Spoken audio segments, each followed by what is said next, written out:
Graças a Deus. Bom dia, Shalom. Louvado seja o nome do Senhor Jesus Cristo. Vamos orar em nome de Jesus. Pai querido, em nome de Jesus Cristo, nós te engrandecemos e te louvamos por estarmos na tua presença nesta manhã. Cobre-nos com teu sangue, perdoa nossos pecados e nos ajuda, Senhor, a entrarmos verdadeiramente numa linha de raciocínio coerente com a do céu, para que nós tenhamos êxito, para que para nós tenhamos realmente por onde andar, estar com a liberação do céu a nosso favor, estar com o dia a nosso favor, para que nós não tropecemos. Pai, em nome de Jesus, guarda nossas vidas, ministérios, chamadas, famílias, finanças, saúde, alma, mente, corpo, chamada ministerial, vida espiritual, relacionamento com o Senhor, com a família, que em todas as coisas sejamos visitados pelo Senhor, Pai. Ouve o clamor, ó Pai amado, de cada um, de cada vida, de cada irmão, cada irmã, coisas mais íntimas que só o Senhor sabe, que possam ser respondidas, que possam realmente se estabelecer, ó Pai, e o teu nome ser glorificado e exaltado. Coisas mais complicadas que sejam, o Senhor tem uma resposta favorável para nós. E eu creio, Pai, nisso e abençoo cada vida que está assistindo agora, que vai assistir depois, para que tenham relacionamento com o Senhor e que o Senhor dê, ó Pai amado, direção, sabedoria e graça em todas as coisas, em nome de Jesus. Amém. Amém, irmãos? Esther, capítulo 3, versículo 2. Nós vamos continuar, nós paramos ontem. Esther 3, 2. Vai falar assim: todos os oficiais do palácio real curvavam-se e prostravam-se diante de Amã, conforme as ordens do rei. Mardoqueu, porém, não se curvava nem se prostrava diante dele. Então os oficiais do palácio real perguntaram a Mardoqueu: por que você desobedece à ordem do rei? Dia após dia eles lhe falavam, mas ele não lhes dava atenção e dizia que era judeu. Então contaram tudo a Amã para ver se o comportamento de Mardoqueu seria tolerado. Quando Amã viu que Mardoqueu não se curvava nem se prostrava, ficou muito irado. Contudo, sabendo quem era o povo de Mardoqueu, achou que não bastava matá-lo. Em vez disso, Amã procurou uma forma de exterminar todos os judeus, o povo de Mardoqueu, em todo o império de Xerxes. No primeiro mês do 12º ano do reinado do rei Xerxes, no mês de Nisan, lançaram o pur, isto é, a sorte, na presença de Amã para escolher um dia e um mês para executar o plano. E foi sorteado o 12º mês, o mês de Adar. Então Amã disse ao rei Xerxes: existe certo povo disperso e espalhado entre os povos de todas as províncias de teu império, cujos costumes são diferentes de todos os outros povos e que não obedecem às leis do rei. Não convém ao rei tolerá-los. Se for do agrado do rei, que se decrete a destruição deles, e colocarei 350 toneladas de prata na tesouraria real à disposição para que se execute esse trabalho. Então o rei tirou seu anel cero do dedo, deu-o a Amã, o inimigo dos judeus, filho de Hamedata, descendente de Agag, e lhe disse: fique com a prata e faça com o povo o que você achar melhor. Assim, no 13º dia do primeiro mês, os secretários do rei foram convocados. Amã ordenou que escrevessem cartas na língua e na escrita de cada povo aos sátrapas do rei, aos governadores das várias províncias e aos chefes de cada povo. Tudo foi escrito em nome do rei. Tudo foi escrito em nome do rei Xerxes e selado com o seu anel. As cartas foram enviadas por mensageiros a todas as províncias do império, com a ordem de exterminar e aniquilar completamente todos os judeus, jovens e idosos, mulheres e crianças, no único dia, o 13º dia do 12º mês, o mês de Adar, e de saquear os seus bens. Uma cópia do decreto deveria ser publicada como lei em cada província e levada ao conhecimento do povo de cada nação, a fim de que estivessem prontos para aquele dia. Por ordem do rei, os mensageiros saíram às pressas e o decreto foi publicado na cidadela de Suzã. O rei e Amã assentaram-se para beber, mas a cidade de Suzã estava confusa. Amém? Irmãos, nessa trajetória que nós estamos trabalhando nesses dias, e que vamos ficar aí um tempo, de executar juízo contra aquilo que está nos perseguindo, nos ameaçando, nos aprisionando, às vezes por anos e anos. E Deus então tem trazido essa oportunidade, esta porta para que nós entremos e executemos juízo sobre isso. Então, nós precisamos entender que quanto mais nós nos posicionarmos para essa execução, quanto mais nós tivermos bem antenados naquilo que o céu está fazendo, mais resistência vai se levantar.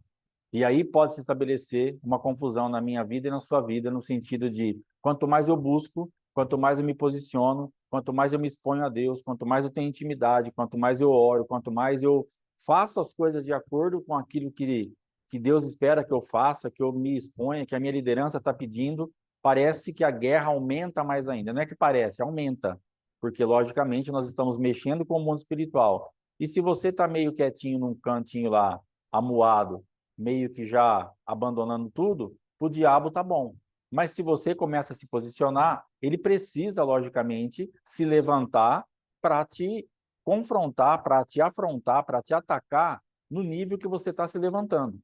Isso aí é uma ingenuidade que nós temos muitas vezes, que nós vamos buscar a Deus, orar, fazer acontecer, e vai ficar tudo parado no mundo espiritual. Então, que em nome de Jesus nós saiamos dessa inocência espiritual, achando que nós não vamos, que nós não teremos resistência. Então, você precisa se conscientizar cada vez mais que você está numa guerra. Nós estamos numa guerra declarada. Nós temos um lado, nós temos um reinado, nós temos um Deus para representar e temos um opositor também declarado. Então, nós estamos do lado de Jesus e temos Satanás como nosso opositor. Ai, pastor, misericórdia, eu não estou afim dessa guerra. Você já está nessa guerra. Primeiro que nós já nascemos numa guerra. Não é opcional. Não é assim, quando você pega um tamanhinho, aí você entra num alistamento e as pessoas te perguntam, você vai querer a guerra ou não? Você vai querer viver uma vida de neutralidade ou você vai querer... Não existe isso, nós já nascemos numa guerra. Desde quando nós pisamos nessa terra, nós já estamos numa guerra espiritual tremenda, porque nós já nascemos dentro desse contexto. Não existe essa opção. Então, dentro dessa guerra, quanto mais você se declara em oposição ao teu adversário, mais ataque você vai receber, mais resistência ele vai ter que fazer a você. Porque senão não seria guerra. Você vai avançando, avançando, avançando, e você está sozinho. Então, você não estaria lutando contra nada, você só decidiria caminhar, mas não tem nada para te resistir, mas é ao contrário. Então, nessa passagem aqui, nós vamos ver que o rei dessa terra, ele tinha dado uma ordem, ele tinha colocado alguém como um chefe ali acima de todos, e tinha dado uma ordem do rei, que todos se curvassem diante dele. E, de repente, Mardoqueu não faz isso, porque ele tem um rei superior. Nós não nos curvamos a esse sistema e a muitas coisas dessa terra, apesar das ordens, porque nós temos um rei superior. E essa é a decisão que irrita o teu adversário. Essa é a decisão que faz com que nós sofremos esses ataques, sofremos essas resistências e temos que entender que estamos do lado vencedor. Que estamos do lado que já nos deu a vitória, que já não tem mais jeito, somos mais que vencedores em Cristo Jesus, acabou.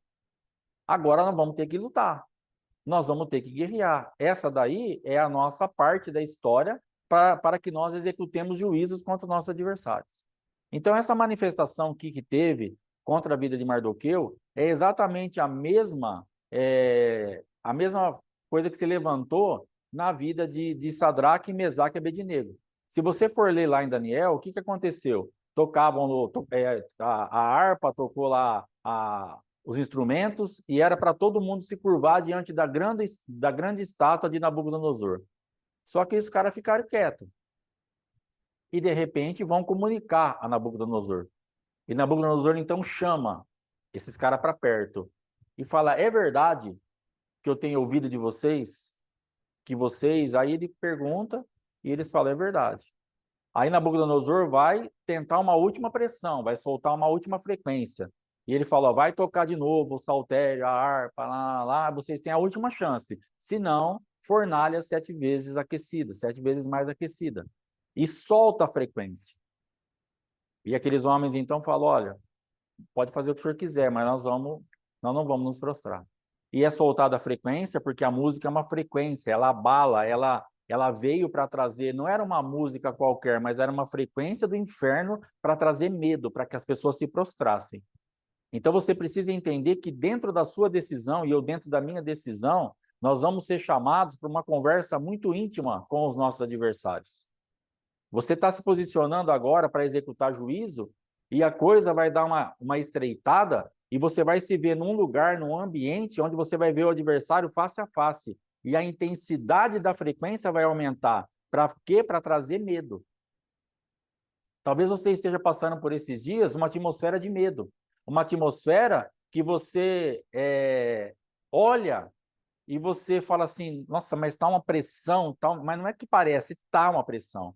Então, essa frequência de Nabucodonosor, essa frequência aqui dessa conversa que Amã chama, que Amã vai até a presença de Mardoqueu e se posiciona ali perto dele, aquele peso para ver se ele mudava de ideia.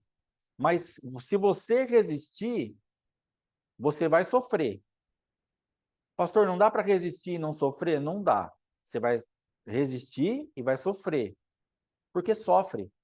Sofre nas emoções, sofre. Você acha que Sadraque e Mesaque e Abednego, eles falaram pro rei, não, nós não vamos entrar nesse negócio seu aí, nós estamos sossegados aqui, e Deus vai nos guardar ou não vai nos guardar, tanto faz, nós estamos de boa. E a fornalha 7 vezes mais aquecida, nós vamos mergulhar lá como se fosse uma piscina olímpica, nós estamos tranquilos. Claro que não. Eles estavam debaixo de uma pressão, mas eles tinham uma decisão em relação ao céu que fazia porque fazia que eles ficassem dentro daquilo, mas tem uma pressão. É fogo, é cair numa fornalha 7 vezes aquecida a mais, você vai morrer naturalmente. Mas eles tinham uma fé num Deus que poderia livrar até da fornalha, que é o que aconteceu. Então, dentro dessa pressão que nós vamos sofrer até executarmos juízo, você vai ter que se posicionar e resistir. Eu vou ter que me posicionar e resistir, porque as coisas vão dar uma apertada.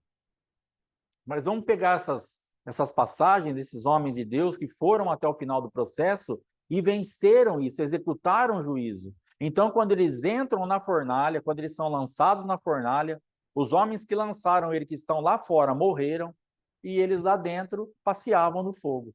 Aí chegou a hora de você executar juízo.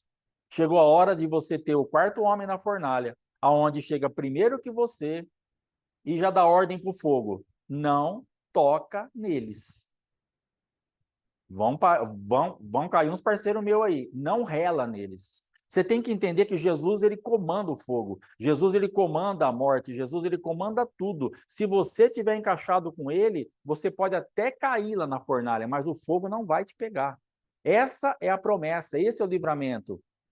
Nós temos escutado por milhares de pregadores, Deus não vai te livrar da fornalha, vai te livrar na fornalha. E é isso. Nós sabemos disso, mas na hora que chega a fornalha para nós, é bonito a gente ouvir sobre Sadraque, é bonito a gente ouvir sobre Daniel, é bonito a gente ouvir sobre essa passagem de Esther, aqui de Esther de Mordecai, de todas as coisas, é bonito ouvir. Acreditamos na história, mas quando chega a tua fornalha, a tua cova, o teu Amã, aí que é o problema, e está chegando agora. Para nós que estamos aqui nesses dias, está chegando, eu já quero te conscientizar, a tua fornalha está chegando, mas o livramento já está estabelecido, Jesus já se posicionou naquele ambiente. Então não se importe com as ameaças, não se importe com as resistências, não se importe com as caras feias, não se importe com as frequências, não se importe com o lançamento sonoro do pânico, porque aquele som de Nabucodonosor, aquela frequência liberada era de pânico, era de medo, era para estremecer a pessoa por dentro, é para desestabilizar a alma. E são as vozes que você está escutando. São aquilo que vem por dentro ou por fora, que vem para abalar a tua alma. E você fala, eu vou deixar quieto esse negócio de juízo. Eu não vou mexer mais com isso. Mas o Senhor está nos chamando para uma rota contrária. Mexa com o juízo e saia dessa situação, sentencie isso, vença isso, rompa isso. É possível nós sairmos de lugares muito feios, de prisões muito profundas, porque nós iremos nos posicionar no Senhor. E esse homem, então, aqui ele está posicionado. E tinha uma ordem do rei. do rei dessa terra. E esse é um outro ponto que nós vamos ter que sempre tomar uma decisão, porque vai ter sempre uma autoridade contrária à voz do teu Deus. É marido, é patrão, é esposa, alguém vai te pressionar. A própria voz do adversário, medos internos, pavores internos, dúvidas, incredulidade, vou perder o trabalho, eu vou perder isso, eu vou perder aquilo. Você está sempre num ambiente, eu estou sempre num ambiente de pressão quando nós nos posicionamos contra a ordem do rei, contra a ordem do diabo. Sempre pressão. Parece que vai ter sempre um prejuízo. E aí a hora que a gente fala, mas eu estou indo, eu estou me posicionando, meu Deus, o que mais que o senhor quer? Está excelente, Deus não quer mais nada, Deus só quer que você fique firme naquilo que você fez, continua a perseverar. Continua a sua jornada até o quadro ser revertido. Talvez você esteja pensando, orando e falando assim, meu Deus, que mais? Que mais que eu faço? Que mais que eu entrego? Mais jejum, mais oração? Irmão, é só você ficar firme. Você já mexeu com o mundo espiritual. Se você está recebendo essa resistência, esse ataque, se tá, o barulho do inferno aumentou, se a intensidade da guerra aumentou, você já está no caminho certo, só continua. Você já está rebelado contra a ordem do rei dessa terra e já está encaixado com a ordem do seu rei, lá do céu. Esse homem ele não podia se prostrar e ele não se prostrava, por quê? Porque ele tinha uma ordem superior. Nós temos uma ordem superior e estamos debaixo de juízo e tantas prisões porque nos submetemos demais às ordens inferiores, às ordens dessa terra, às ordens de Adão, da nossa própria alma, das nossas necessidades. E essas ordens que nos prendem. São essas ordens que nos tiram daquilo que Deus teria para a gente numa ordem superior. Então, nós vamos precisar subir o nosso nível de entendimento e falar, eu tenho uma voz superior, eu tenho uma autoridade superior, eu tenho alguém que manda, que ordena, que me fala para fazer tal coisa e que me respalda. O que está faltando muitas vezes para nós é a fé para entendermos que o mesmo Deus que manda é o mesmo Deus que guarda. O mesmo Deus que ordena a tua ida é o mesmo Deus que te supre. O mesmo Deus que te libera para alguma coisa é o mesmo Deus que traz a resposta, a provisão, a saída, o escape. É o mesmo Deus. Por que nós vimos esse dia a parte de Tomé, um homem tão incrédulo por todo o tempo? Porque ele não acreditava que o Deus que operava aquelas coisas seria capaz de guardar, porque ele tinha uma cultura já estabelecida que o rei dessa terra prevalece. E nós temos batido na tecla, muda de reino e muda de cultura, muda de reino e muda de cultura. Nós vamos ter que entender que a cultura, ela vai querer bater na tua porta. Às vezes você até já mudou de reino. Você já se converteu há muito tempo, você está em outro reino, mas com muita cultura antiga, com muita cultura da tua outra linha de raciocínio, da linha de raciocínio da tua família, da tua casa. Ah, pastor, é que, sabe, eu vi assim a minha mãe, foi desse jeito e era assim mesmo. Não. Agora é outra cultura, você tem que entrar numa outra cultura, é outra coisa, não tem nada a ver com a sua mãe. Infelizmente, a tua mãe, a minha mãe, pode ter passado por coisas, por problemas que Deus está querendo nos livrar agora. E que se a sua mãe, a minha mãe que está viva ainda, que for de livramento, mas agora é hora da gente fazer outra coisa. Sair desses ambientes, porque essa cultura tem que ser removida. Mas Tomé tinha dentro dele uma cultura de incredulidade. E por mais que ele visse Jesus operando, por mais que ele visse as coisas acontecendo, por mais que Jesus provasse para ele que estava ali, que estava fazendo, que estava dando certo, ele continuou até o final incrédulo. Porque não se submetia a uma nova cultura. Mas no caso de Mardoqueu, ele estava ali dentro de um reino, mas ele tinha um outro reino. Ele tinha um reino que ele ficava ali, do homem. E ele obedecia às leis e à cultura daquele reino, até quando ela não chocava com as leis e a cultura do reino maior, do Deus dele. Então ele falava aqui, todas as vezes que ele era confrontado, por que você não... Ele ficava quieto e só falava, eu sou judeu. O que ele estava falando? Isso aí não serve para mim. O que você tem que falar hoje? Você não vai se curvar? Não. Eu sirvo a Jesus Cristo. Traga sobre esse tipo de ordem do rei da terra, o rei que você serve. Traga uma marca, eu sou judeu, eu sou judeu, eu sou judeu. Por que ele falava isso? Só porque ele não queria, para as pessoas estarem conscientes por que ele não se prostrava? Também, mas ele falava isso trazendo uma realidade do céu, eu tenho quem me guarda. Essa é a nossa realidade. Não é, não, eu sou crente, eu não faço aqui, não é porque você é crente que você não faz. Não é porque você não faz, porque você é crente em Jesus Cristo e você lembra o adversário, o mundo espiritual, que você é crente em Jesus Cristo e tem quem te guarda. Eu tenho alguém responsável por mim. Eu não vou me prostrar. E Satanás se lembra, eu sou crente em Jesus Cristo e é ele que me guarda. Satanás se lembra, eu tenho um rei superior. Satanás se lembra, eu tenho uma ordem superior. Satanás se lembra, eu estou guardado, blindado com esse sangue. Satanás se lembra, Satanás se lembra. Você vai ter sempre que trazer a memória, porque ele sabe, mas é engraçadinho. Então você precisa lembrar ele. Ó, você pode até fazer suas graças, mas eu tenho um Deus que me guarda. Eu tava vendo esses dias um rapaz falando de carro, e ele falou assim, por que que o carro blindado é complicado para vender depois? Porque quem compra carro blindado? O rico. O cara tem por que fazer aquilo ali. Então ele compra um carro zero, caro, e manda blindar. Na blindagem já cai o valor. Aí ele usa esse carro 2 anos, 3 anos, 1 ano, sei lá quanto tempo, e ele vende. A próxima compra dele ainda pega um cara mais ou menos, na terceira já pega pobre.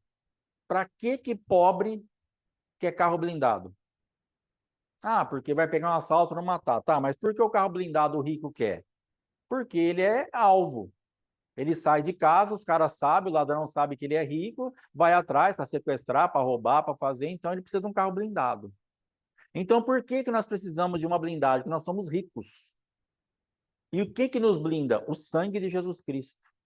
Porque o pobre não precisa de blindagem. O pobre espiritual ele já está largado aí. Mas nós não, você tem que entender que você é rica, que você é rico. Então você tem que sempre clamar pela blindagem. A blindagem é para você. Ah, mas eu não sou digno. Você é sim, senhora. E sim, senhor, nós somos dignos dessa blindagem, porque nós aceitamos Jesus como nosso suficiente Salvador. E nós temos esse sangue, a nossa. Então se blinde. Você tem uma riqueza aí, o adversário está de olho em você para te roubar, para te matar e para te destruir. Então você precisa de blindagem. Por isso que muitas vezes nós somos pegos em certos ambientes onde nós não temos resistência e acabamos caindo, porque nós não consideramos a blindagem. Achamos que somos qualquer coisa, andamos de qualquer jeito. Então você precisa, e eu preciso entender que nós somos ricos em Cristo. E que nós temos muita coisa que o adversário está de olho. Então ele precisa atirar, bombardear, tentar e você está blindado. Porque para que serve a blindagem? É para evitar que o ladrão atire? Não, é para evitar que a bala passe. A blindagem não quer dizer que você não vai sofrer ataque, mas quer dizer que você não vai ser atingida pelo ataque. O sangue te blindou. Ah, então não vou ter mais ataque, pastor, graças a Deus. Uma rede, água de coco, e um ventilador ou um ar-condicionado. Não, não é isso. Vai estar calor, vai estar pegando fogo, vai estar atirando, vai estar uma guerra, mas você está quietinho ali, guardada no sangue, blindada pelo nome de Jesus Cristo, blindada pelo céu, blindada pelo Rei Superior. Hoje a nossa linha de raciocínio que precisa ficar bem firme dentro de nós é que temos um Rei Superior. É que temos uma ordem superior a esta ordem que tem decretado a nossa morte. Porque assim como para esse povo, a nossa morte está decretada. E nós vivemos hoje o quê? Fragmentos, centelhas, fagulhas de morte. Não é isso que você passa? Ah, nessa área da minha vida está morto. Nessa área da minha vida parece que é igual à morte. Toda hora, assim, a gente vê pessoas falando isso. Fala, pastor, está morto. Mas nós estamos vivos. Mas nós estamos já sofrendo esses ataques fragmentados da morte, porque estamos sem a blindagem. Então a morte se estabelece. Então é necessário que nós façamos a blindagem, façamos o percurso inteiro, guardados apesar do ataque, porque o empresário rico, aquele que compra o carro e blinda, ele sai da casa dele com o carro já blindado e ele vai até o lugar que ele trabalha.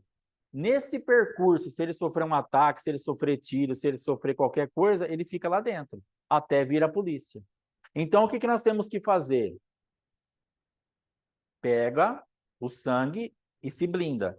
E faça o seu percurso. Você tem um destino profético para chegar. No meio do caminho, os ataques virão. Quando vierem os ataques, você permanece quietinho lá dentro, até a polícia chegar. Até o Senhor enviar os anjos.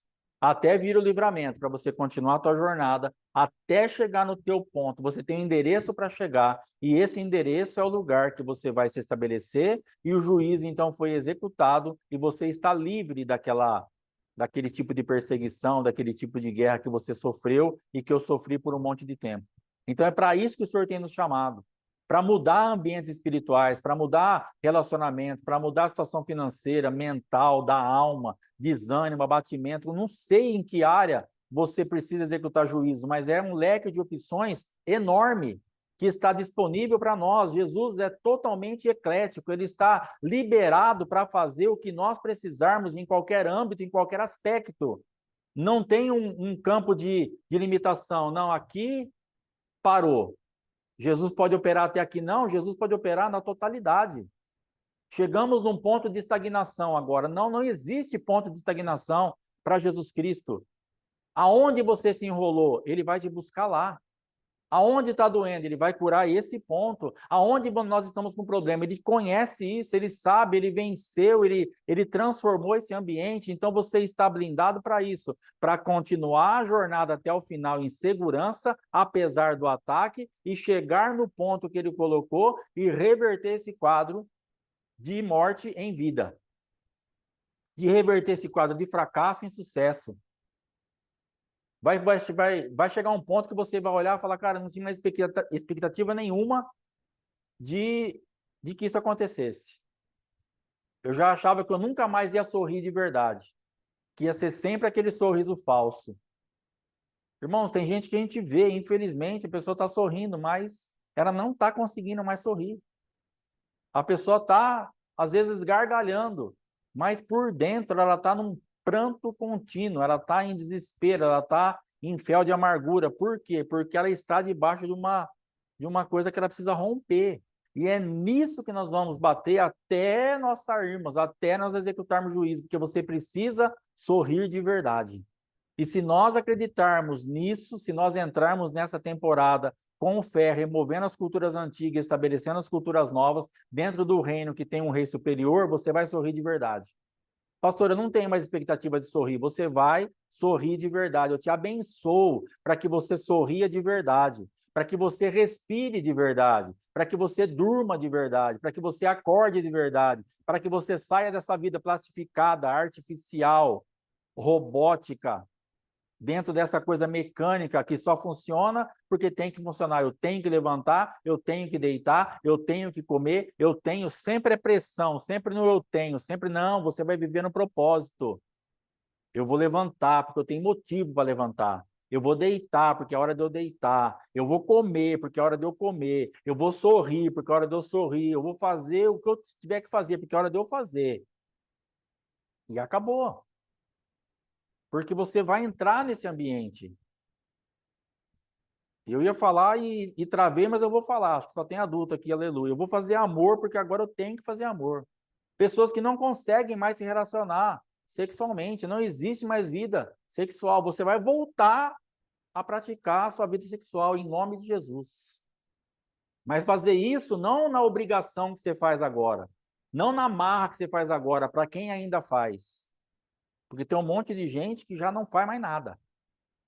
Nem na obrigação, nem com dor, nem chorando, nem não faz mais nada, acabou.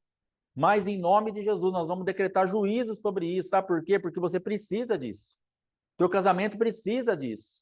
Você precisa trazer de volta essa realidade do relacionamento sexual saudável. Nós precisamos de um relacionamento sexual saudável. Porque é propósito de Deus que no casamento tenhamos relacionamento sexual. Acabou. Foi ele que deixou isso.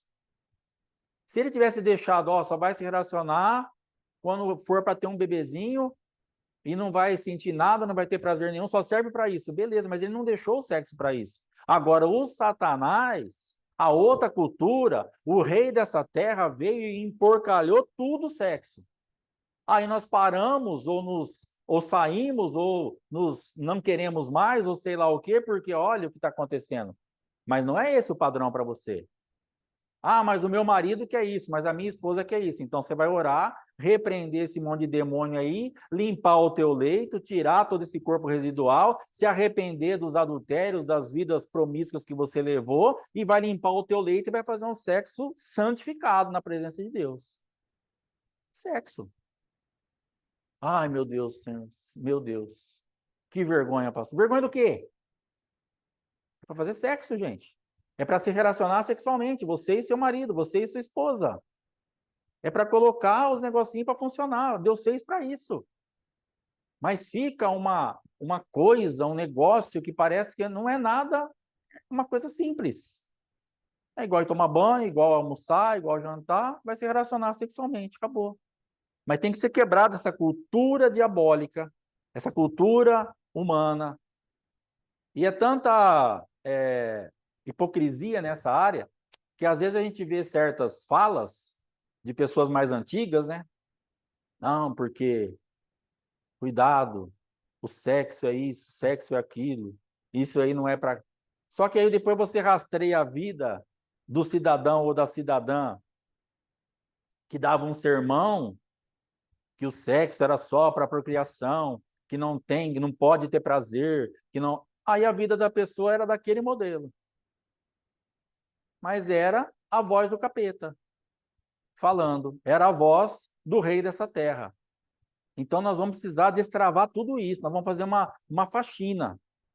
Sabe o que é dar uma geral? Hoje eu vou dar uma faxina aqui no meu barraco e vai ter visita amanhã. Então não precisamos fazer isso. Nós vamos limpando, levando as coisas mais ou menos, mas agora vai vir gente, preciso passar. Então hoje é o dia. Hoje e amanhã, faxina. Coisa bruta. Então é isso que Deus está nos chamando para essa temporada. Vai fazer uma faxina na sua vida. Chega de levar coisa mais ou menos. Não, tá bom, assim, amanhã eu limpo isso aqui. Amanhã eu vejo isso aqui. Não, é faxina. É tirar tudo, porque Jesus vai te visitar.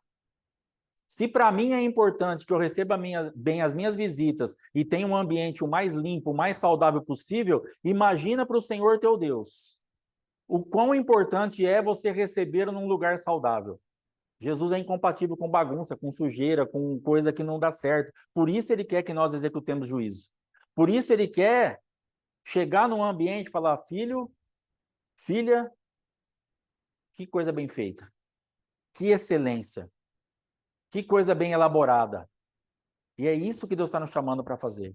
Então, em todas as áreas da nossa vida, irmãos, é uma oportunidade de nós executarmos juízo. É uma chance de nós sairmos de prisões, de lugares que nós estamos enroscados, paralisados, presos, envergonhados, roubados, que você já não tinha a menor expectativa. Chegou a tua hora. Chegou o teu momento. É o momento que o Senhor Jesus está te convidando. Não se importe com a voz do rei dessa terra, mas tenha como esse exemplo de Mardoqueu para ouvir a voz do rei do céu. Nosso comportamento em relação ao céu trará uma ameaça a todos. Então, presta atenção o que esse homem fez, como ele mexeu com o mundo espiritual, e olha o que ele ocasionou para o povo judeu da época. Não era só ele que não estava se prostrando? Então, Amã poderia ter matado ele e resolvido a situação com ele. Era ele com aquele homem. Acabou. Mata, ele era chefão lá, mata, manda matar e está livre. Mas o que o Satanás fez? Fez subir no coração de Amã algo superior. Não estando contente com a morte de Mardoqueu e sabendo que era judeu, decide matar todo o povo judeu. Por quê? O que os outros fizeram? Não tinha ninguém ali não se prostrando. Não tinha ninguém ali, mas ele representava uma classe, ele representava um povo, ele representava um reino. E é isso que está acontecendo na tua vida. Pastor, depois que eu me posicionei, a perseguição aumentou, veio por causa disso. Você representa um reino que está combatendo outro reino, e ele não vai ficar satisfeito só de te matar, ele vai perseguir tudo e todos. Por isso a importância de você estar posicionada, porque pelo mesmo homem que suscitou a ira, de Amã para trazer um decreto de morte para todos os judeus, foi o mesmo homem que Deus usou para trazer o livramento para todos os judeus. Entra pela tua vida e você executa juízo através da tua vida, porque de repente quem está ao teu lado e começa a ser envolvido e ameaçado nesse bombardeio não tem condição de lutar a guerra que você vai lutar, mas você tem. Essa chamada é para você, então não se importe com as ameaças. Não se importe com o tamanho, o vulto do problema. Pastor, agora virou uma celeuma, agora virou um negócio, eu não sei mais. Esses dias, ontem, acho que a gente estava no atendimento, e a irmãzinha falou assim: eu não sei mais da onde está vindo todas as áreas da minha vida. Tudo que eu olho é ataque, é só guerra. Glória a Deus. Porque se ela continuar na pegada que ela está, daqui a pouco ela reverte o quadro. Glória a Deus que ela está sendo atacada, porque ela está mexendo com o mundo espiritual, o Senhor está se levantando a favor dela, ela vai continuar firme, blindada, vai chegar no ponto de destino dela, com a vitória dela, e acabou. Louvado seja o nome do Senhor pela tua guerra. Pastor, misericórdia, louvado seja o nome do Senhor pela tua guerra. E você vai chegar no final disso aí, revertendo a situação tua e da tua casa, em nome de Jesus. Fica firme. Você já se posicionou? Então continue dentro desse ambiente, decretando que você e a tua casa vai servir ao Senhor, que você e a tua casa vai romper isso daí, que você vai ter uma representação no mundo espiritual para trazer a guerra, mas também para executar juízo contra ela. Então esse homem fez isso. Quando Amã olha e fala: não estou satisfeito de matar só você, eu quero você e todo o povo judeu. Só que lá na frente nós vamos ler mais para frente, amanhã, depois, que exatamente o contrário acontece. Por um homem, levanta o negócio, e por um homem é executado o juízo.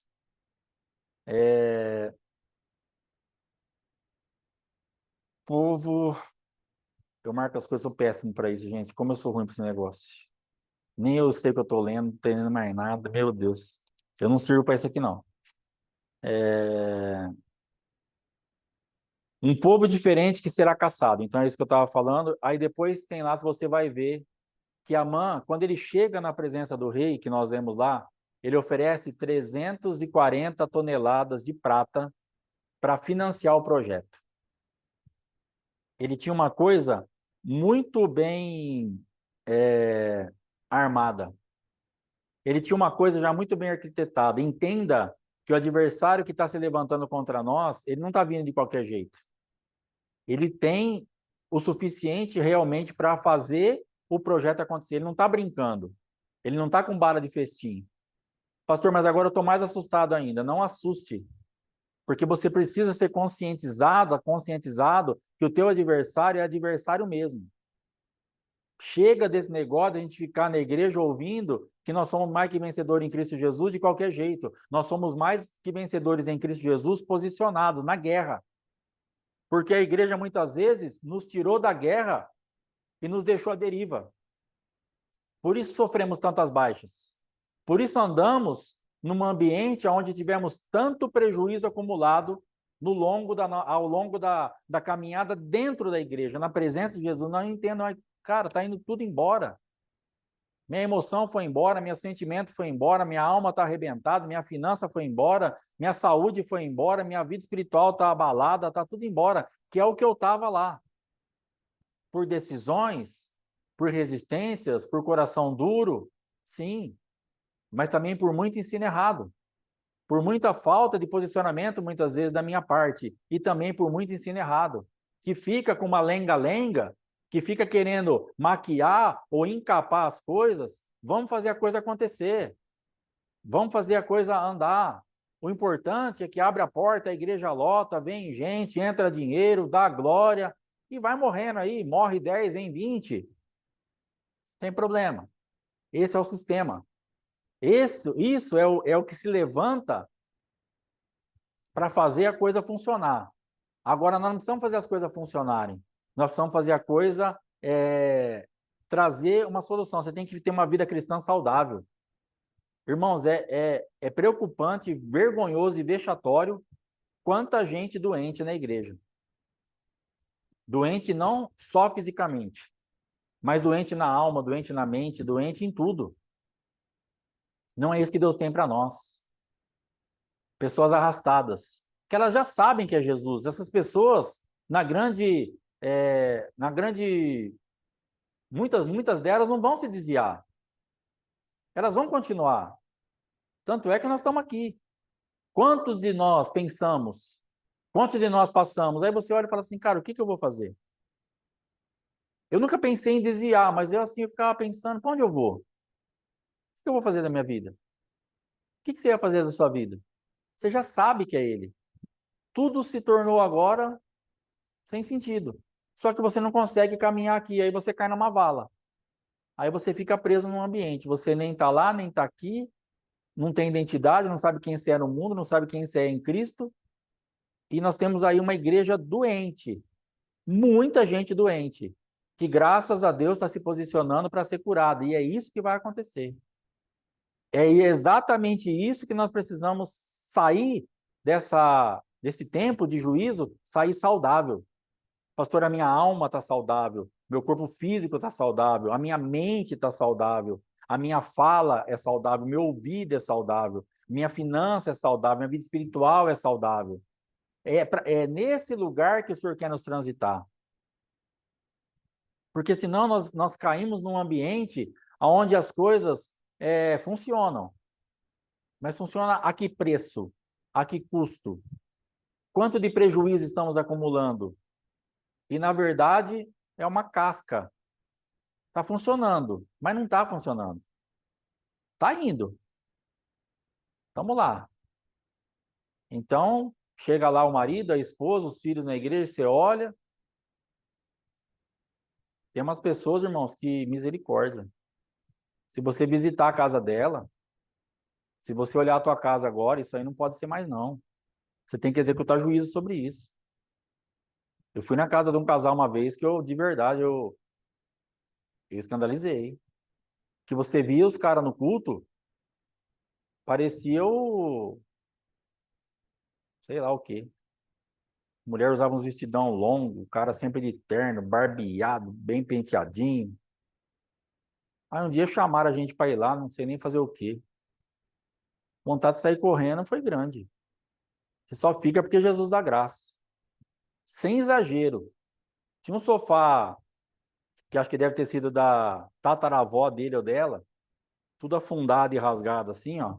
Num canto do sofá, uma pilha de roupa. Sabe quando você vai recolhendo e jogando no lugar? E foi subindo. Eu não sei, tinha uns 2 metros de roupa, tava quase no teto, sem brincadeira. E um com roupa suja, um com roupa limpa. E a pia, aquele negócio. Mas os caras lá na rua, quem falaria isso? E é o que nós muitas vezes passamos.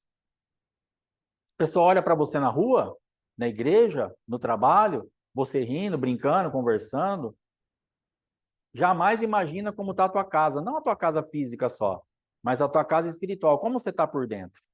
Com uma pilha de roupa suja de um lado, uma pilha de roupa limpa do outro, tudo amassada, tudo bagunçada, tudo moído, porque é como você está por dentro. Aquele casal era como ele estava por dentro. Você olha aquela casa, você já tira uma, como é que chama? Algo lá por dentro, um raio-x. É assim que eles estão. O fulano e a ciclana estão assim por dentro. Porque se aquilo não se torna incompatível com aquilo que você está olhando, aquilo não te incomoda, é porque você está naquela realidade. Não adianta. Ah, pastor, não tem nada a ver. Tem tudo a ver. Tem tudo a ver. Se você olhar uma pia cheia de louça, de 3 dias de louça, que tá aqueles pratos com aquele restinho de comida tudo cheirando azedo, e isso não te incomoda, você já está no mundo de porquice. Você é porco mesmo. Não tem o que fazer. Ai, misericórdia, irmão. Porco. Quem que vive no meio da sujeira, da lavagem, de coisa azeda? Porco. Então, se você não tem uma aversão àquilo, porco. Eu já repreendi espírito de porquice. Eu e o cidadão, assim, orando por ele. Irmão Clóvis, já está na glória, graças a Deus. Uma história muito legal do irmão Clóvis. Um dia a gente orando por ele, eu, a minha esposa, acho que a irmã Ana, E orando, e daqui a pouco vem na minha mente, espírito de porquice, sai em nome de Jesus. Falei, meu Deus do céu. Pus a mão nele, espírito de porquice, sai em nome de Jesus. Fazer o quê? Porco. Então, se isso que você nem enxerga, você vai começar a enxergar, em nome de Jesus. Se você está nessa situação, você vai começar a ver. Eu declaro que os teus olhos espirituais serão abertos, porque você vai ser curado por dentro. Você vai começar a ver coisa quebrada, coisa suja, coisa bagunçada, coisa fora de ordem. E isso vai ter que te incomodar, porque você vai estar curado por dentro. O juízo vai te sarar por dentro, depois você começa a limpar tudo. Sabe aquele negócio que a pessoa fala assim, pastor, eu não estava vendo aquilo, mas minha casa estava de ponta cabeça. E deu um ciricutico em mim, eu limpei tudo, arrumei tudo, fiz, porque você foi arrumada por dentro. No momento que você se deixa arrumar por dentro, que você busca e que você se acerta por dentro, automaticamente você enxerga aquilo por fora. Não tem como falhar isso. Não tem como isso dar errado. Não tem como isso sair dessa linha de raciocínio. É assim e acabou.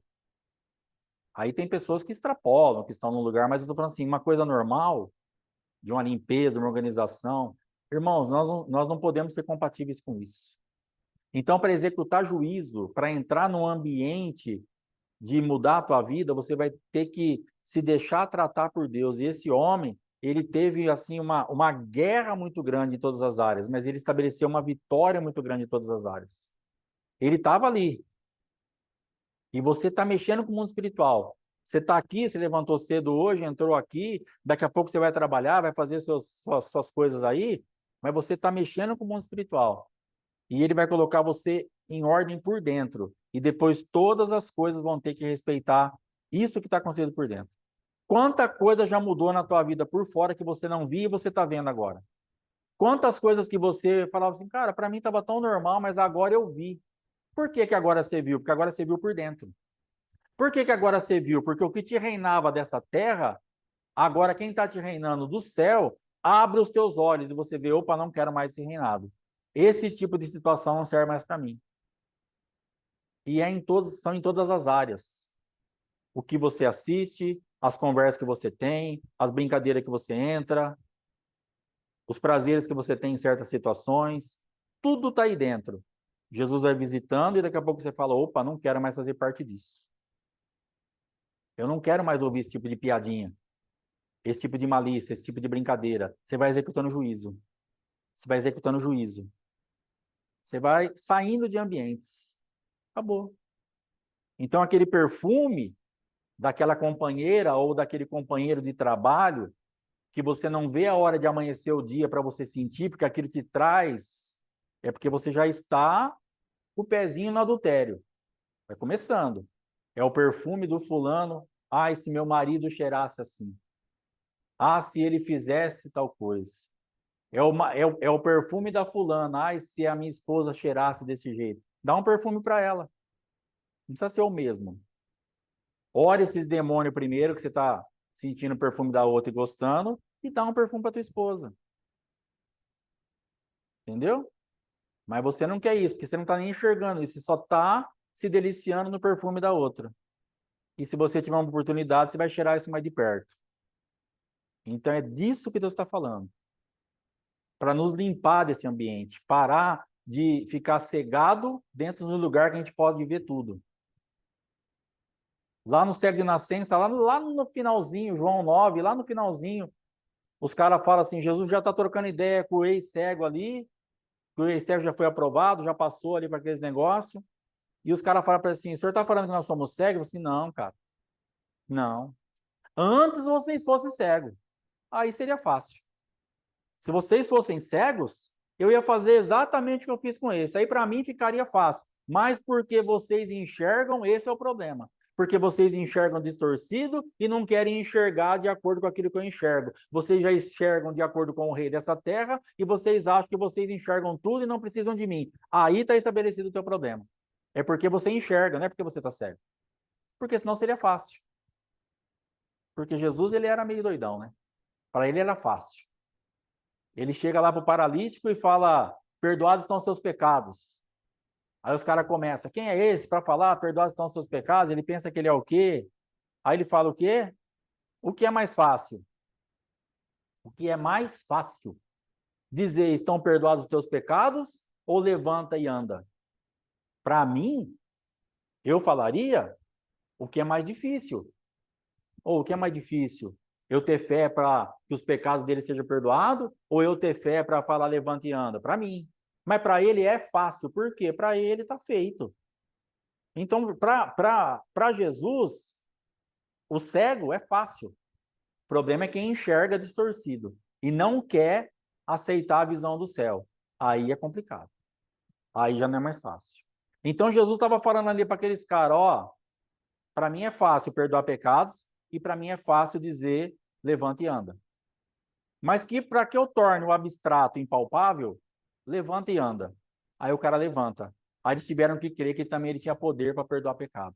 Então Jesus vai sempre nos visitar, se nós deixarmos, se nós formos cegos e reconhecermos isso, ele vai sempre nos visitar trazendo o que para ele é fácil, mas que para nós é impossível. Como que eu vou sair disso? Como que vai ser perdoado o meu pecado? Ele vai fazer algo que você possa ver, que você possa tocar. E aí você vai ter, ele estava dando ali uma alavanca para a fé. Ele estava falando, eu vou fazer algo visível. Levanta e anda, para que vocês possam crer no invisível. Porque se ele fica só no mundo invisível, se ele fica só no abstrato, perdoados são os teus pecados e vai embora, uns podiam crer, outros não. Mas quando ele executa o mais fácil também para ele, que era levanta e anda, ele fecha a questão, ele zera a conta, ele não deixa a ponta solta. Então, o que o Senhor Jesus quer fazer na minha vida e na tua vida é zerar a conta. Não vai ter questionamento, ele vai operar em todas as áreas, no abstrato, no visível, no palpável, para que você e eu tenhamos condições de falar assim, está feito, eu posso andar nisso. E você então vai começar a reinar. Você vai começar então a enxergar as coisas. Você vai começar então a olhar, olhar, olhar e falar, cara, aqui vai acertar assim, aqui assim, aqui assim. Sua visão fica mais ampla. Você fica avivado, nítido, as coisas para você ficam avivadas, nítidas, transparentes, param de ser turvas, opacas, embaçadas. A gente usa muito, né? Antigamente usava bastante, agora menos. Essa pessoa é embaçada. Por que é embaçada? Porque ela traz sempre uma atmosfera meia opaca, ela nunca tem uma transparência. E é assim que muitas vezes está a nossa vida, em muitas áreas. E Deus quer nos avivar, nos trazer uma transparência. Falar, cara, olha como enxergo isso. E você vai poder, então, executando o juízo sobre todas as coisas. Então, é para isso que Deus tem nos chamado para esses dias. Mas hoje, o objetivo do Senhor é nos conscientizar. Você está numa guerra. Mas você está do lado vencedor da guerra. Você representa um rei superior a esse rei que está te ameaçando. Fique descansada no Senhor teu Deus. Ele é responsável pela tua jornada e ele vai te dar a vitória nisso. Você vai ter bom êxito nesse negócio aí. Fique em paz. Amém, irmãos? Só para finalizar, tem 6 minutinhos. Vou contar um negócio do irmão Clóvis, agora vai sair totalmente da rota. Esse Clóvis, ele foi, depois dessa oração, ele ia na igreja e tal.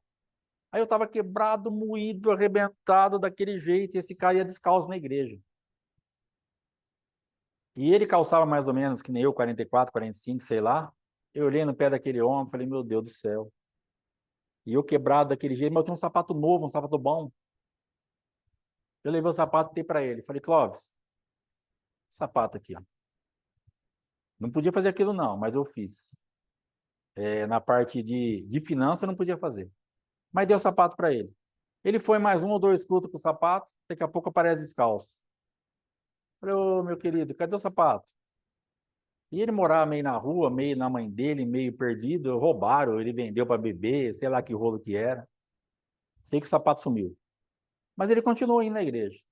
E um dia veio uma missionária de São Paulo pregar aqui e falou assim para a pastora: esse homem aí, ele vai, ele vai reconciliar com Jesus e Jesus vai recolher ele praticamente no mesmo dia, porque senão ele vai desviar de novo. E nós ficamos de zóio. Aí, no final, no último dia dela, ela fez o apelo: quem queria aceitar Jesus, quem queria reconciliar, quem foi lá na frente? O Clóvis. Reconciliou. Falei, amanhã, caixão. Só que não morreu. E passou um tempo, o homem sumiu. E onde eu morava aqui no barracão, em frente à rodoviária, alguns irmãos que vieram que eu já levei lá para ver, eu morava bem no meio, é um barracão de 10 por 100, e eu morava bem no meio, numa laje, fizeram uma casa, uma janela que dava para a rua. E um dia eu tô lá na rua, na janela olhando, e vem o Clóvis, que é uma rua de terra, agora asfaltou, mas era uma rua de terra passando assim. E eu na janela, eu falei assim, Clóvis. Ele olhou para trás. Aí eu falei, volta para Jesus, Clóvis. E entrei, saí da janela. À noite ele foi no culto. Foi na pastora e falou assim, pastora, eu quero que a senhora ore por mim, para eu reconciliar de novo. Eu estava passando aqui em frente hoje e ouvi uma voz. Jesus falou comigo, que era para eu voltar. E eu quero voltar. E ela orou por ele, reconciliou. E no outro dia ele foi a óbito. Então, eu vejo assim, eu fui brincar, fui fazer uma brincadeira. Deus fez ele ouvir aquela voz como uma voz de Jesus, uma voz de Deus, uma voz sei lá de quem. Ele creu naquilo, ele veio no culto, reconciliou, e a palavra da missionária lá se cumpriu. Ele morreu no outro dia, acharam ele lá no riozinho, lá morto. Então Deus tem um jeito de te pegar. Deus tem um jeito de pegar o teu marido. Deus tem um jeito de pegar o teu marido. Existem mulheres sangrando, mas sangrando profundamente. Você sangra, como uma mulher hemorrágica. Sangra, sangra, sangra. Você já gastou tudo. Você já está na última gota, na última tentativa. Deus tem um jeito de buscar o teu marido. Deus tem um jeito de buscar a tua esposa. Deus tem um jeito de buscar o teu filho. Não desista, não pare. Pode ser uma coisa bizarra como essa. Clóvis. O que aquele cara escutou? Escutou isso. Mas lá dentro, que obra que Deus fez? E o Clóvis vai estar salvo hoje. O Clóvis já está no céu. Antes de mim, eu tenho que lutar aqui, perseverar até o fim. O Clóvis, eu fui brincar com ele e Jesus está falando, ó, o Clóvis já foi, hein? Fica esperto. O Clóvis já foi. E eu tenho que perseverar até o fim, porque aquele que perseverar até o fim será salvo. Então eu estou na guerra aqui ainda. Mas o Clóvis está salvo. Pingaiada, meio andarilho, meio não sei o quê, reconciliou e recolheu. Salvo, através de uma brincadeira. Então Deus tem um jeito. Deus tem um jeito. E a tua hemorragia será estancada. Toca na orla dele. Toca na orla dele. Deus tem um jeito, uma maneira. Pastor, como? Eu não sei. Eu ia lá saber que esse homem ia vir no culto à noite e falar para a pastora reconciliar e ele morrer. É Deus que vai fazer, não é você. Não fica preocupada como, que jeito. É Deus, irmã. É Deus, irmã. Só faz. Só faz a tua parte. O como, da onde, como virá a resposta, eu não sei. Eu só sei que ela vem. De alguma forma Deus vai fazer. De alguma forma o juízo vai chegar. E Deus vai reverter esse quadro a nosso favor, em nome de Jesus. Amém? Que o Senhor te guarde, que o Senhor te dê graça, direção em todas as coisas. Ora pela minha vida para a faxina, estou animado. Que dê tudo certo. Bom trabalho para você, um ótimo dia. Até amanhã, em nome de Jesus. Shalom, shalom.